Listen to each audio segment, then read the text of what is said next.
A Christmas message from Bishop Robert McGuckin, Bishop of the Catholic Diocese of Toowoomba. The year 2020, I think most of us will be saying we can't wait till it's all over. And what a year it's been, certainly since the beginning of the year, but certainly from March when we had that very serious lockdown, when we celebrated Easter very much on our own in the churches without any congregation whatsoever. It's a time when we can perhaps reflect upon the year and have a look at what might be essential.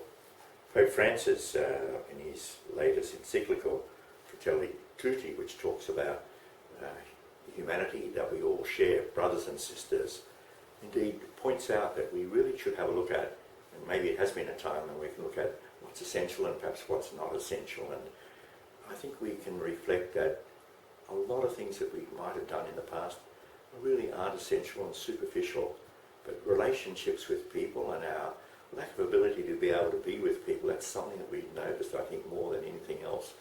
And I think that's something we've felt, and we've tried to keep in contact with people by phone and new ways of conducting meetings and being with people, of live streaming of masses and services, but still we have missed that personal contact, and in many parts it's been more serious than others.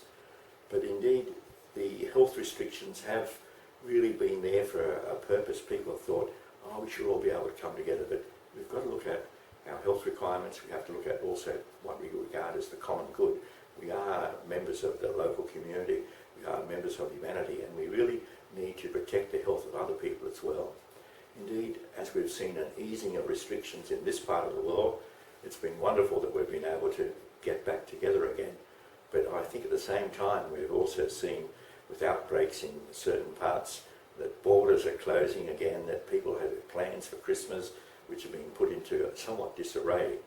But again, we can reflect upon what's essential, and let's indeed try and see that we can gather as best we can, gather as a community, give thanks to the Lord for the wonderful gift of Christmas that we share, the birth of Jesus coming among us, bringing peace and joy.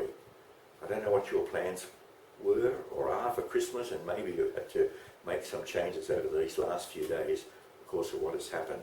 But indeed, whatever you are doing, if you're driving, please drive safely on the road. It's a time when we give gifts, but let us also, a time when we give thanks, but we might also give a gift for those who really are in need. So I ask all of us to indeed be generous and give something to either St. Vincent de Paul, Caritas, or some charity of your choice where people might benefit from your generosity, receive a personal gift that otherwise they wouldn't be able to have. So indeed, let us realise the joy of the season. Let us hope that